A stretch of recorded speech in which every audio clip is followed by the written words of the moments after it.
fellow cyborgs. I didn't raise my hand. Hello, fellow cyborgs. That feels better. So, summer approacheth, and je n'aime pas l'été. I think that's, yes? I don't like summer because it's hot, and I don't like the hot. And I moved to Canada so that I wouldn't have to deal with the hot because I grew up in California. But you know what's one thing that might help me get through summer, as horrible as it is? Mermaid books! So today I'm going to show you some of my mermaid collection because I have more, but I picked the really good ones to haul all the way up to Canada so that I could film this and show it to you because I know it's much overdue. I've been freaking talking about it for probably a year. And it's just like, Amanda, get on this. So I'm getting on it. It's happening today. Are you ready? Get ready. So this is one of the many pictorial picture book adaptations of Hans Christian Andersen's The Little Mermaid. This is illustrated by Charles Santore. So the reason why I love this version and I've kept it around because, after a while you become kind of discriminatory with the Little Mermaid adaptations you're going to collect. But this one has some really beautiful illustrations and the mermaids have brown hair. And I have brown hair, but I can't tell you, thank you Disney, all Little Mermaids have to be redheads, or if you're feeling especially spicy, then they need to have blonde hair. And I was just like, I was a really child who fixated on the fact that I had light eyes and dark hair, and that you generally didn't find dolls or picture books that had that as examples. It was normally if you had dark hair, you had dark eyes, and if you had light hair, you had light eyes. And so I just wanted someone to be able to connect with. And so this mermaid has dark hair, and that's awesome. Next is Mermaid Tales from Around the World, retold by Mary Pope Osborne, illustrated by Troy Howell. I can't tell you how many times I looked through this, just whiling away the days. So this is filled with all sorts of multicultural mermaid tales with all sorts of weird illustrations. I definitely had my favorites. If there wasn't a mermaid tale, then it wasn't my favorite. But this, I haven't read this in ages, but I just know these pictures so well. And there are all sorts of retellings, like Ukrainian, Irish, Greek, Japanese, African. It's pretty freaking awesome. So yeah, I know this one isn't my favorite because there weren't a ton of mermaidy pictures. However, it's just one I kept going back to. I can't tell you why. Then we have a relatively recent children's picture book. I didn't necessarily grow up with this. Maybe I acquired this when I was 13 or something. This is The Merbaby by Teresa Bateman, illustrated by Patience Brewster. And this has really beautiful illustrations. And it's about this fisherman who finds a merbaby and he has to decide whether to be a dick and sell her to a sideshow or to give her back to her mummy. And I own this because he doesn't end up being a dick. So, spoilers, but is good stuff.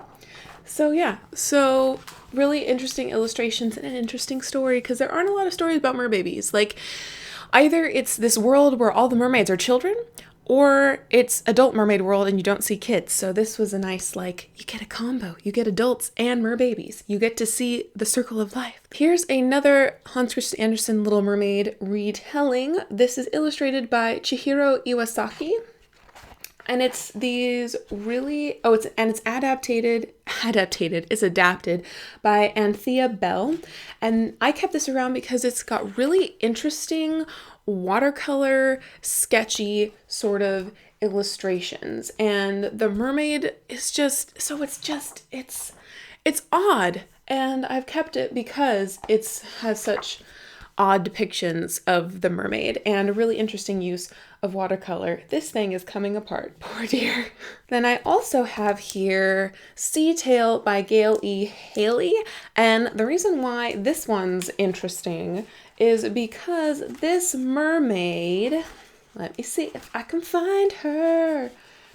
Come on, mermaid, I believe in you. You don't have to be shy. Has two tails.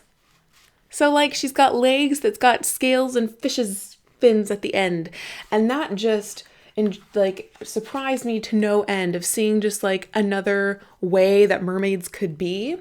These illustrations aren't my favorite, but I remember going, what, 2 tails? And then, you guys probably see it all day with Starbucks because their mermaid's got 2 tails. Here we have The Melancholic Mermaid by Callie George, and illustrations by Abigail Halpin. And this is very recent. I think I discovered this and read it in university, so when I was like 21 or 20 or something like that.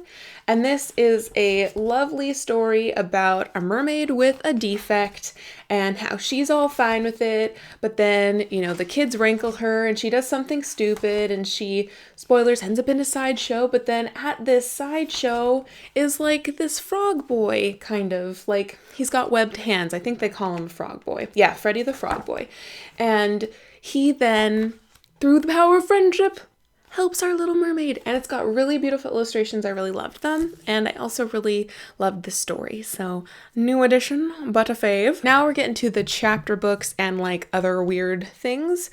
For instance, Mercer Mayer's Critters of the Night, Kiss of the Mermaid, written by Erica Farber and J.R. Sansevier. Not like I love the Critter series. It's one of these like step into reading, like, things.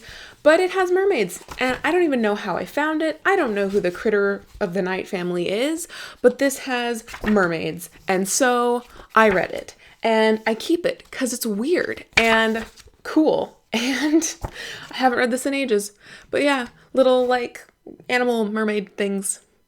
And also we have Eek, Stories to Make You Shriek, Mermaid Island by Margaret Frith, illustrated by Julie Durrell.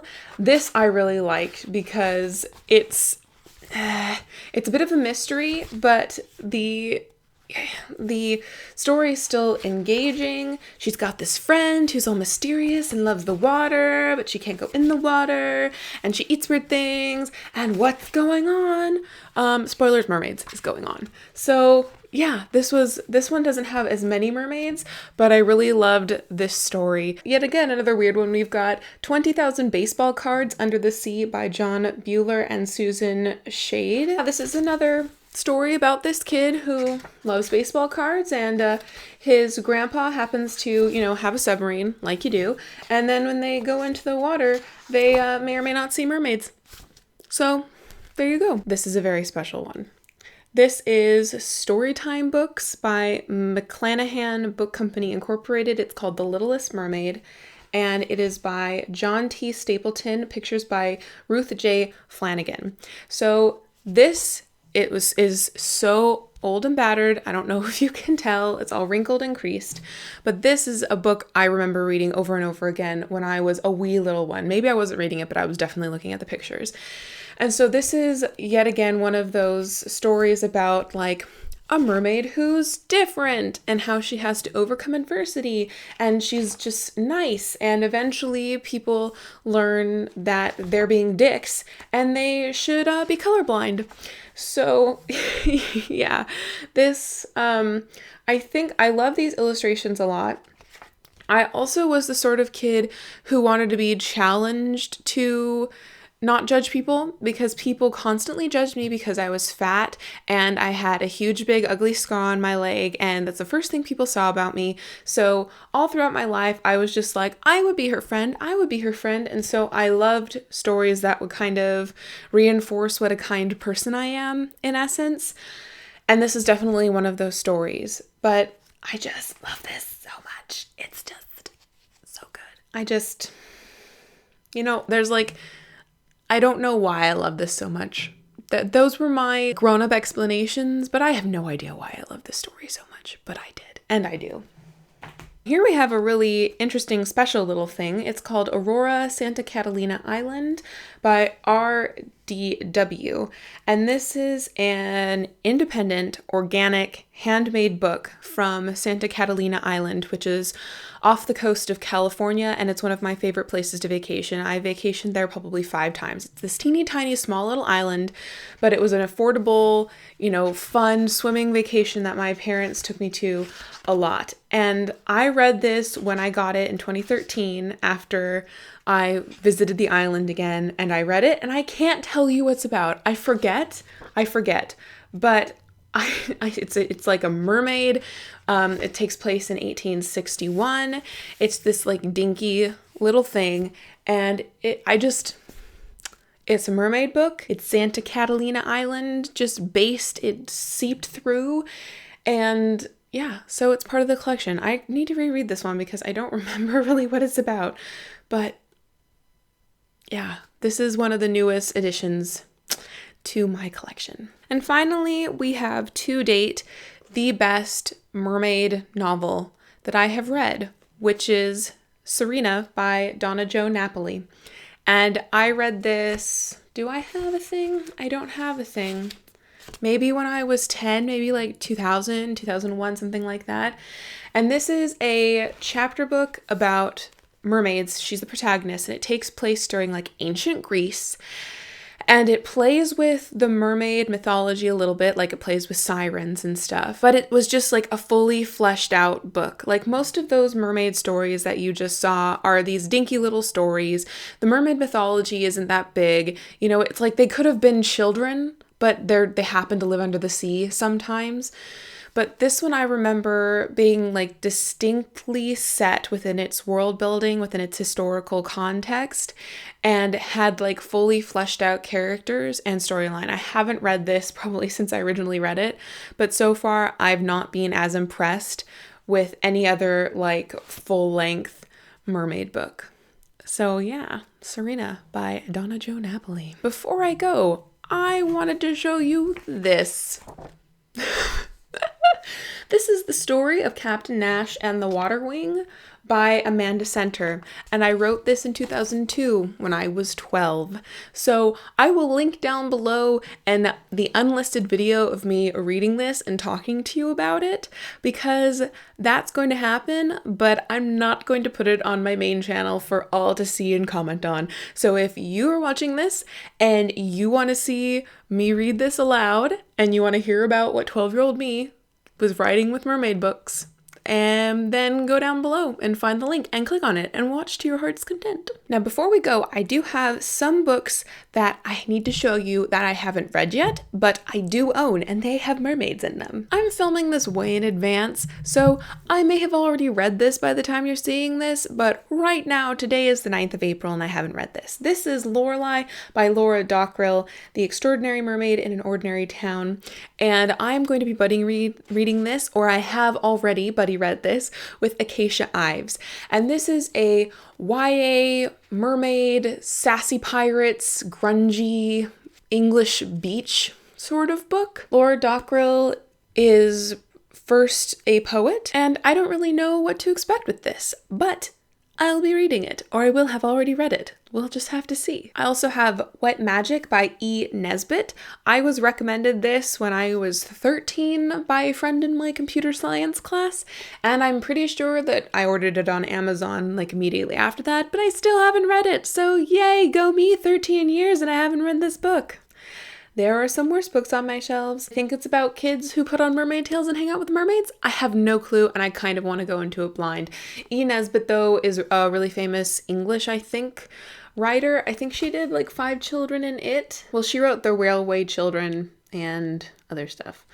So, yeah. So this will be read eventually sometime. And finally, hopefully an awesome adult mermaid novel, Mermaid Song by Alida Van Gors. And this is a fantasy book that takes place entirely with mermaids, like entirely underwater.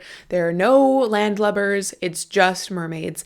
And I'm so excited to see what this holds. But I bought this a couple years ago, maybe 2014, something like that, and I just haven't felt like fantasy per se. Look at the cute little yellow edges, adorable. I'll read you the back just for this one. The song's spell of darkness sought to claim all the creatures of the seas for its own. Through the ages, the balance between good and evil has been maintained, guarded by the legendary sea dragons. Every 50 years, the peoples of the underwater caverns held a choosing to find a new between to serve the dragons. While legend says only the Mermaids were once selected for this most vital of tasks, long ago the Mera were betrayed by their distant kin, and now few remain in the world. As a result, evil has spread throughout the watery realm. It is time for the final choosing, for only 2 sea dragons still live, and unless the Mermaid Elan is the true between can prevail, the balance will be destroyed, and darkness will triumph for all eternity. So I have no idea. This could be really great. This could be really disappointing. We'll just have to see when I actually read it. Alrighty, so these are the highlights of the Mermaid books that I own, read, or have not read. I hope that you have enjoyed this video, this long-awaited video. Please let me know in the comments down below if you've read any of these, if you would be interested in reading of any of these, or if you have any recommendations apart from these that contain mermaids that I need to read. I would love to hear your recommendations. Always do. Thank you for watching. And until next time, go pretend to be a mermaid in a swimming pool like you're 12 because it's awesome, and continue to be lovely. Glub glub. We're channeling Aowen. We don't need fluff back there. Stop it. Like Santa Catalina.